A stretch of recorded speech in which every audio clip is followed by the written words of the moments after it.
what I do professionally, I use Keep, I've used HubSpot. As far as in the mortgage industry, use something, right? Your company traditionally has that as part of your employment. It has a CRM that you can use. If it's something like, oh, it's clunky, look, that's an excuse. I love you. It's an excuse to not use what you already have. Hello and welcome to another episode of Mortgage Influencers, where we bring you professionals who share insight into the latest trends, tips, industry technology, and services to help you be a mortgage influencer in your mortgage business.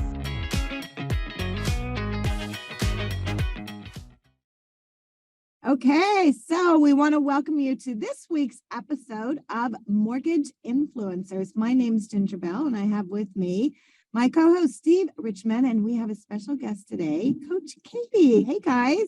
Hello, hello. I said it last time, I'll say it again. She's not a special guest. Last time I said she's the specialist guest. This time I say she's the specialist repeat guest. Are you kidding me? Yay! We got Coach Katey in. That's by popular demand. So Scott and I are both in Texas. He's in, I think, northern Texas, and I'm in Dallas, Texas. And so I am in between events and driving in the rain in Dallas, which is crazy. So I'm going to actually hop off and let you guys take it from here. So I just wanted to say hi. And Katey, thank you so much. Always good to see you. And Steve, take it away. Yay. Thank you, Ginger. Scared out of my mind now. Okay. Katey, please hold my hand. Walk me through this process. Make it all good. All right. I'm not going to lie to the people that behind the scenes. You and I talked about two different little things. So let's just get into those two things. When we were talking, Coach Katey, you told me one of the great things. By the way, I'm Steve. Hi, everybody. Coach Katey's here. Ginger's not. We're all on board. Let's go. So one of the things that you told me, Coach Katey, and it reminded me of a story is, I'm not saying the market, last time when we were here, we were talking about what's going on in the market, what numbers are looking like. And you know what? Spring's finally sort of hitting. I'm not saying it's in full force, but it's tweaking up a little bit. Mm-hmm. And it sort of reminds me of a story. And I'm going to tell a story and then I'm going to let you just run and talk. But I had a friend of mine who used to work. He was a caddy on the PGA Tour. I went to college with him. He played college golf. So every week he'd send out these like awesome emails. This is really what happened on the PGA Tour. And with which everything that's going on with PGA and the LIV tournament, right? LIV. So I'm thinking golf. And he told this story once how Tiger Woods wins this tournament. And they give him one of those ridiculous size checks that's, like the size of whatever. Here's $5 million. And he's like, thank you, thank you, thank you. And the next thing he did after winning the tournament is he went into the workout room of the hotel and he worked out for 2 hours. And when I look at it, always we know that the cycle for a loan officer is market, market, market, sell, sell, sell, close, close, close, market, market, market, sell, sell, sell, close, right? And we go through this cycle. Coach Katey, you're the coach. Coach me out of this cycle. Coach everybody out of this cycle. Well, it's the idea of the image I get for people is think of an orchard, and it's an orchard of money trees. And usually what happens, we shake one money tree, a little money falls off, we pick it up and we go make money pie, right? And the idea is that you got to be shaking the money tree every single day. And what the money tree means is that it's consistent. Because if you think about the other analogy I hear a lot of people use for sales coaching is the locomotive, right? Taking a locomotive from a dead stop takes a lot of work and a lot of energy and a lot of fuel. And it's okay, we got it out of the station. Whew, here we go, right? It's going. And then if you stop putting fuel into the locomotive, it will stop. And then you got to start all over again. I won't say you, because I'm sure nobody on this call does this. I'll just say for myself that when I start working on a project, when I get a sale and I'm working on it, and this is great, it's easy to like, oh yeah, because the money is closer. Every salesperson I've ever met prioritizes their day on what's going to get them paid first. So if you have a transaction that's a week from closing and something is coming off the rails, you are all over it. You're the most responsive, intense, focused person, because that's the thing that's going to get you paid first. The lead generation calls, the following up with past clients, the realtor coffees, that'll get me paid eventually. It's just not going to get me paid first. So I understand that mindset, and I've done it myself. I still do it from time to time and have to catch myself. And so the idea is around the routine that Tiger does, right? So it's that even though the train is moving along and doing great, you're still putting fuel into the locomotive and still creating those activities that will get him paid that $5 million again, possibly easier, because he just learned something by winning. It's the consistency of it. It's the persistence of it. It's the perseverance of keeping this business going. And so that's the thing that I think is really valuable, is that make sure you are shaking the money tree every single day. And maybe getting the train out of the station, it takes 20 calls a day to get the train out of the locomotive, the train out of the station. Maybe when you have activities go, when you have sales, that's where it's like, hey, when you're in your car, make 2 calls. Every time you're at a red light, make a call. So you're making 5 to 10 calls. I did that the other day. I was in the car and I'm like, I have to make these 10 calls. My day is packed with appointments. I know I need to shake the money tree. So I wrote down the 10 names on a piece of paper. All those names were in my phone, and I just did voice calling. And I just called people like, hey, I'm in the car, wanted to touch base, wanted to see how things are going. Where are we with our contract? Things like that. So for me, I'm getting coaching clients, right? So people are, have they signed up for coaching yet? Right. So it's the conversation is still keeping some momentum around getting the locomotive, not just out of the station, but continuing to go. And it's a lot easier. So you're making those calls because you've got this momentum, and there's confidence that comes when you have clients and you're working on a transaction and you're helping families make a great financial decision, that your energy is different on the phone. You're actually a better salesperson when you have stuff in the pipeline than when you're at that dead stop. A couple things pop into my mind. People talk about procrastination all the time. And I say, and I got kids, right? And they go to college. Oh, my test is next week. I'm going to, my daughter just graduated high school last night. So my brain's Congratulations. Thank you. Getting her set up for college. And I look at procrastination, and the biggest way to prevent procrastination is to be busy. Because when you're busy, what happens? You don't have time to procrastinate. You have things to do. So that's sort of what you're saying. Keep doing those things. Keep putting those deadlines on you. You will stay busy. Keep that locomotive. Activity drives sales. So you have to keep doing those activities to go be busy. I'm just summarizing the stuff that you said. You say you want to go get a money pie. I still am not exactly sure if that's at the Harris Teeter or the Winn-Dixie where you're going to get the money pie, but I like to buy one of their money pies. There you go. But another thing you said, and I'm going to tweak it a little bit, because I don't think you meant it the way you said it, but I try to listen very carefully. You said you're in the forest of money trees and you got to shake that tree. And my comment is, I think what you meant to say, you correct me if I'm wrong, you need to shake those trees.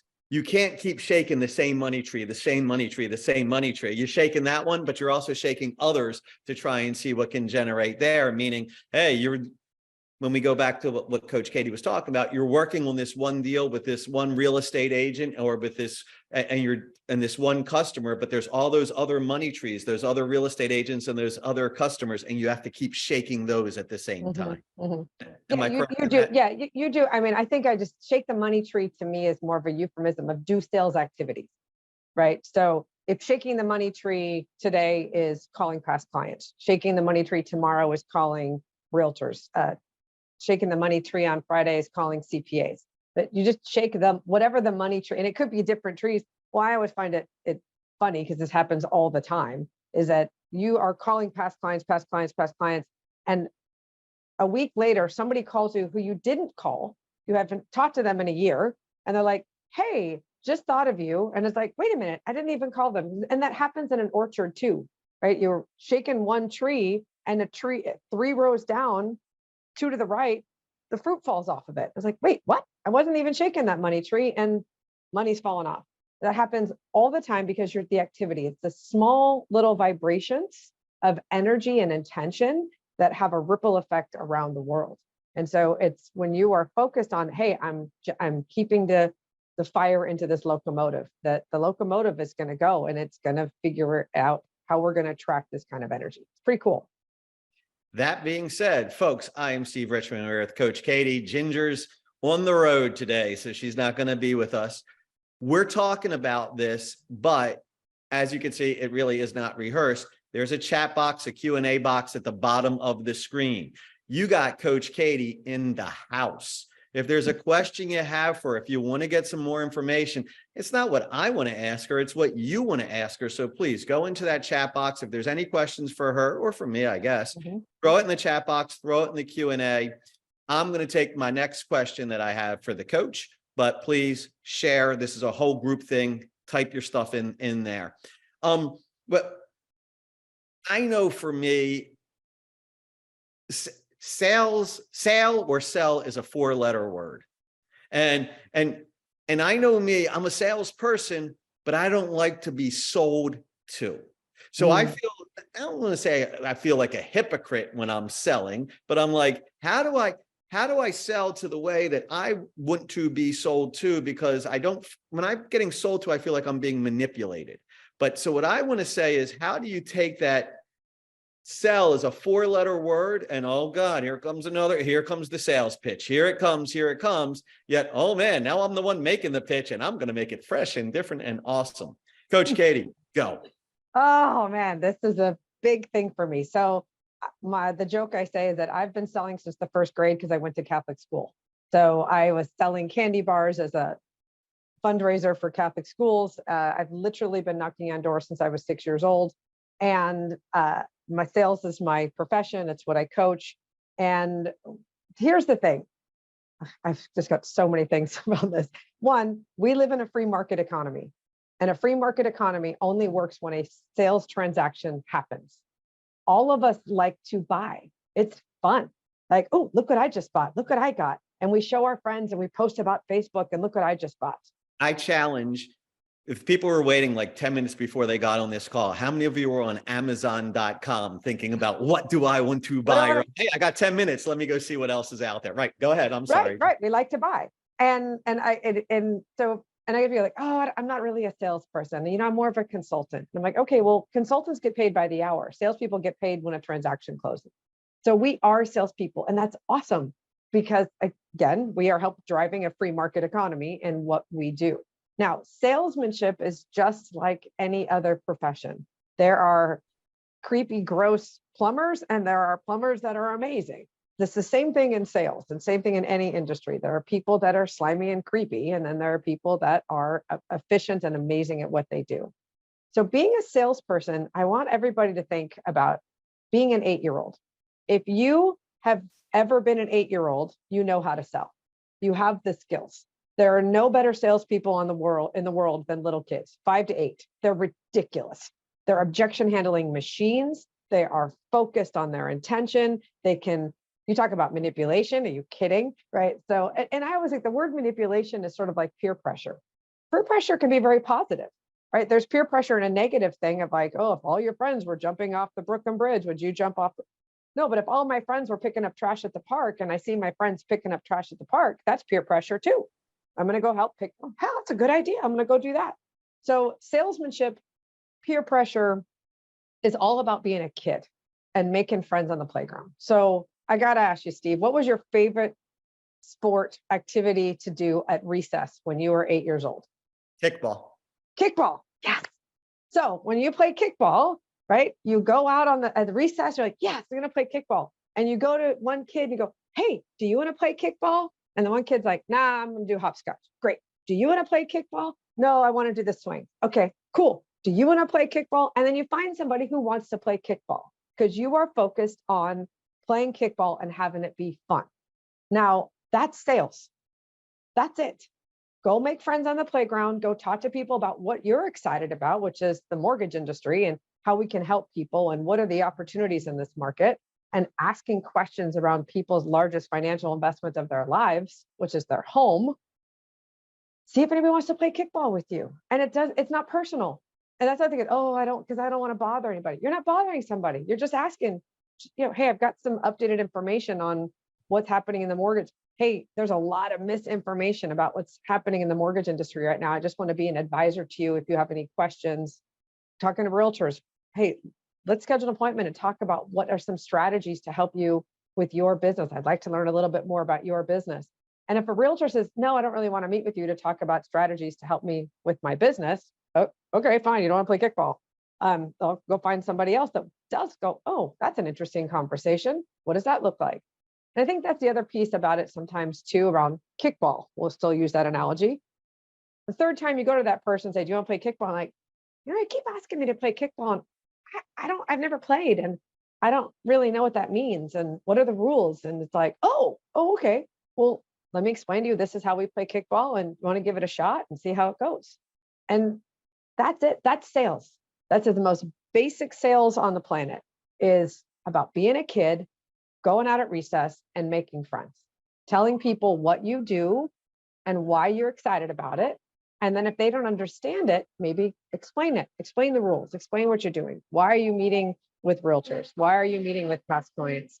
And having the opportunity to share with somebody else why you're passionate about being in the mortgage industry. All right, listen to this. This is really cool. We got questions coming in from the outside, and there's quasi kickball related. They started to do kickball, but they answered on the money tree. I'm reading your questions. I'm going to ask actually 4 questions. I'm just going to do them in order. So I haven't not read your question. I'm going to get to it. I promise. Okay. I'm trying to shake my trees. I know that CRMs are basically part of the money tree. What's your favorite CRM? That was actually asked. My favorite CRM is the one that you use. I have used various different CRMs. What I do professionally, I use Keep, I've used HubSpot. As far as in the mortgage industry, use something, right? Your company traditionally has that as part of your employment, has a CRM that you can use.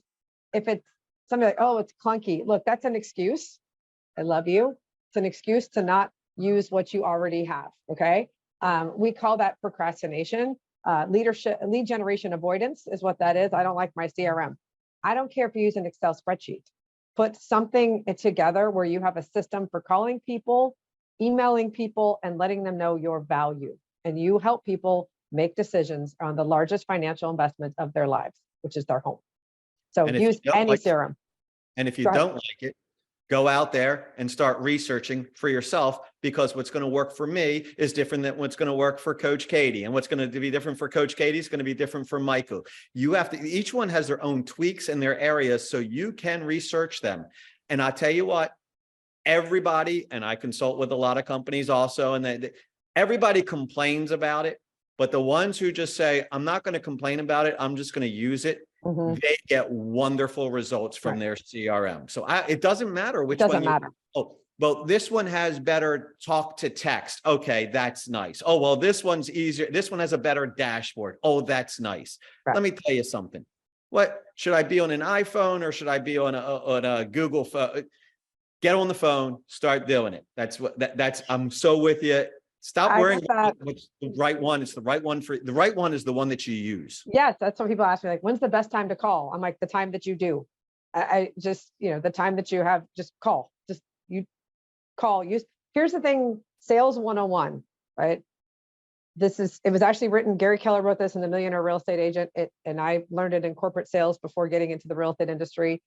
2 emails a month, 1 call a quarter.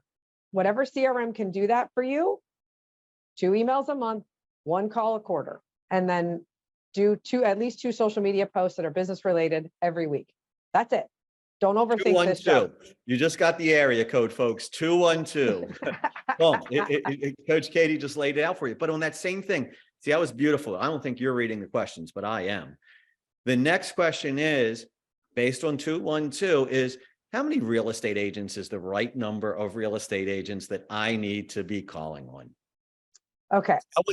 They want tactical. Yeah, I like the theory, but I'm not playing kickball. Tell me how to kick the ball further. Yeah, I got you. No problem. Boom. Let's do I believe so the answer to every real estate question is it depends, because it does.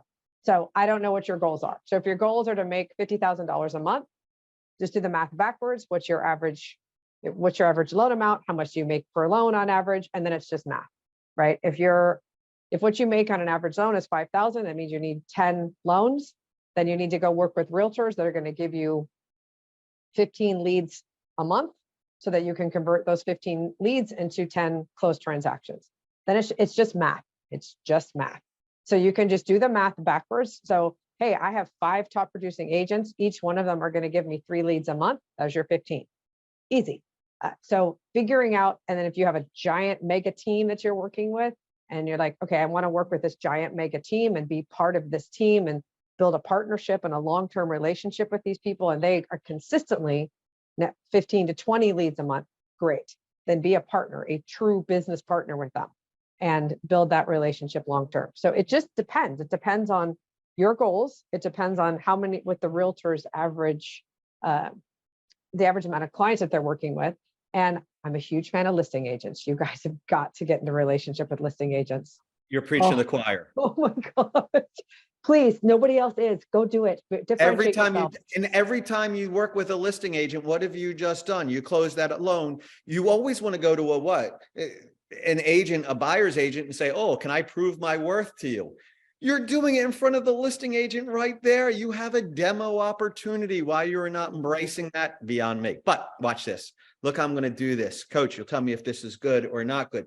We're talking about the number of real estate agents you should be calling on. We're talking about what's the best CRM. I will say this. In your CRM, you have your real estate agents. They're listed in your CRM, which is helping you figure out how to do the 212 calls that Coach Katey was talking about. But I'd break those in your CRM to hot, warm, and cold, or A, B, C, or top, middle, bottom, or I don't care what you want to call them, right? So if manageable in the top, you can't warm, fuzzy, and be really shake that money tree every single day, gold glove, white glove service I mean, if you do that to 25 agents per week, that's a lot. I don't know how you get through 25 in that top category. That's a lot, in my opinion, but I couldn't handle more than 25 in that category. So they're getting that gold glove service, right? Then you got the B grade ones. Okay, I'm just sending out an email this week. I'm just sending out a text this week. I'm doing one phone call just to check in. Boom. And then I'm going to have a larger group of that because they have less contact. So I'm able to get into that. Then you got the barrel. Everybody else. Right? Of the fish swimming all in that barrel. And that's like, hey, I'm just going to shoot once in a while and hopefully I hit a fish, and that's where it's going to be. So that's the beauty of the CRM. It allows you to segment your client base to who needs that high touch, who needs medium touch, and who's low touch. And that's not a forever thing.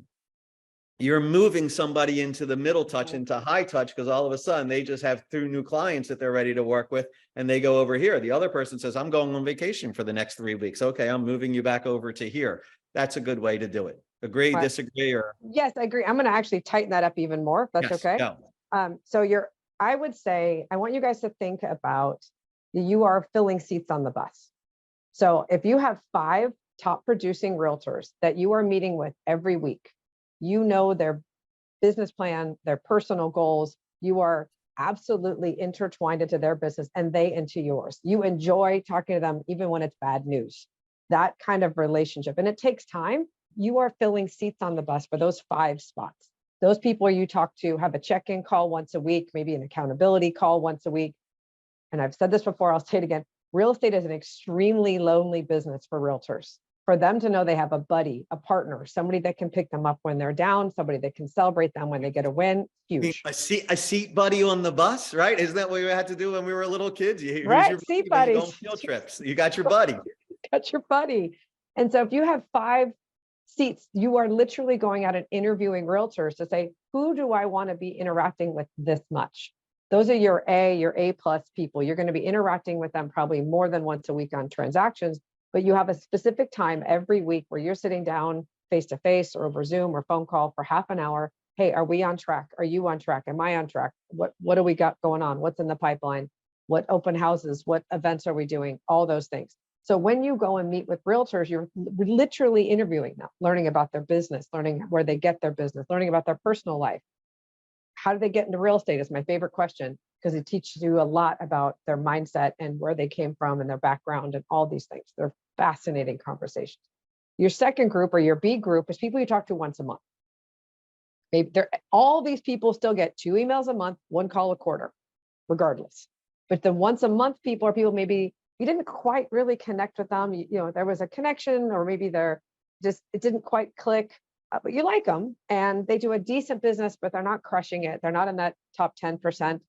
They'll do a couple deals, but you want to stay in business with them. And that's a smaller group. So that group, instead of being 5, that's maybe that 25 or that 30 of people that you're going to check in with them once a month. And maybe maybe once a month you do an event where you get your A+ people and your A people together, and you bring in a speaker, you do a Zoom, you have a pizza party, you invite them to come together at an event, and you just connect with them face to face at least once a month, or maybe you do coffee appointments with them once a month.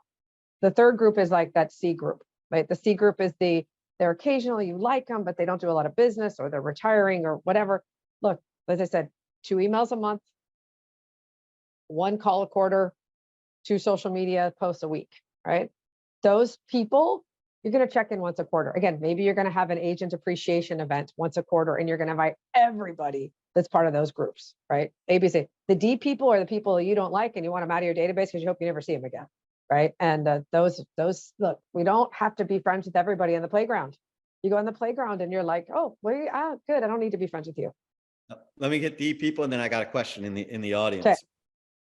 Here's my comment about D people.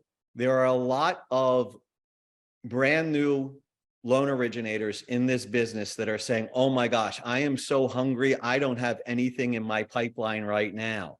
That's a great introduction for you to make with those D people, because you're still serving them, giving them somebody else to work with. That new originator is going to say, oh, good, at least I have somebody to work with and I can spend time, and maybe they have a better relationship. Mm-hmm. And what have you just done? You made another LO happy, you made your real estate agent happy, and it makes you happy. So don't ignore those people, figure out where to place them. Put them someplace else. They end up in a good spot. All right, I'm going back to the money tree.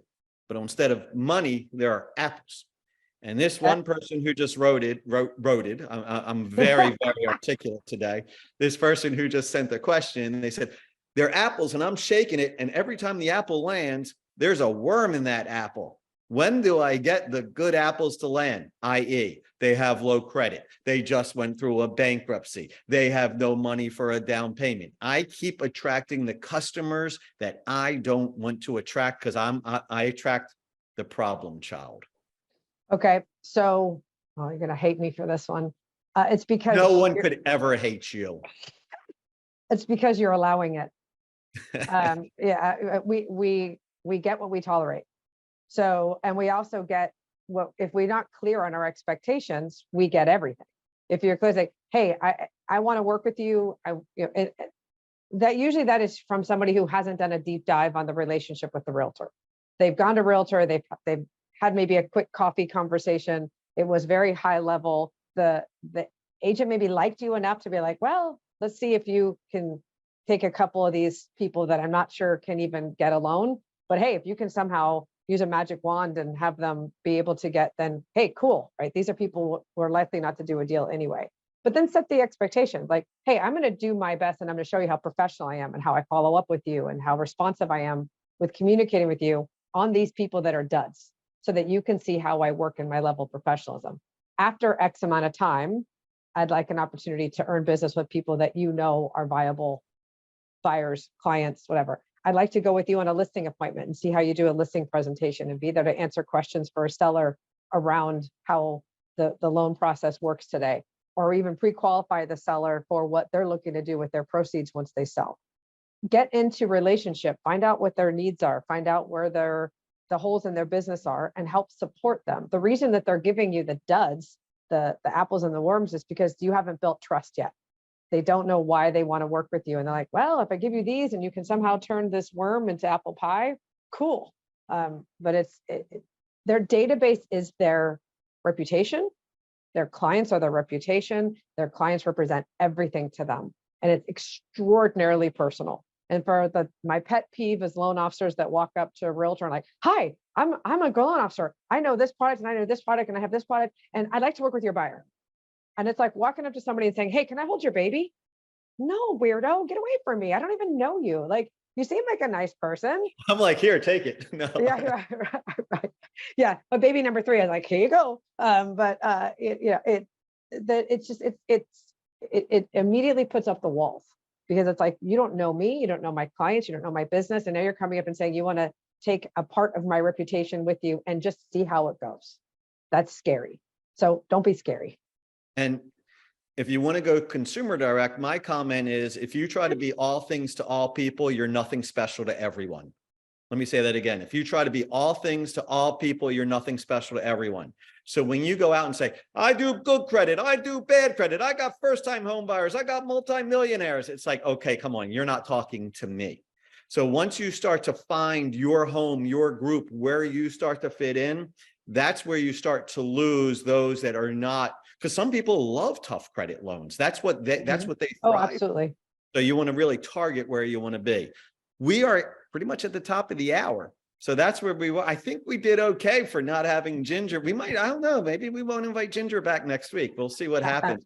But Coach Katey, where can people find you? What do you want to leave us with? What's the one nugget that I'm walking away from you today? I'm like, I now remember Coach Katey. Boom. Okay.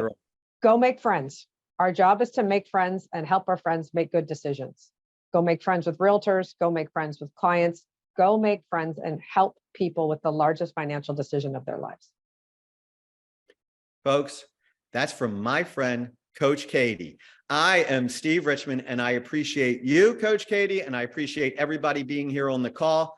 Folks, we'll be here again next week. I hope you have a fantastic Wednesday or whatever day of the week that you're watching this, and we'll talk to you soon. Thanks so much. Have a good one. Thank you. Bye.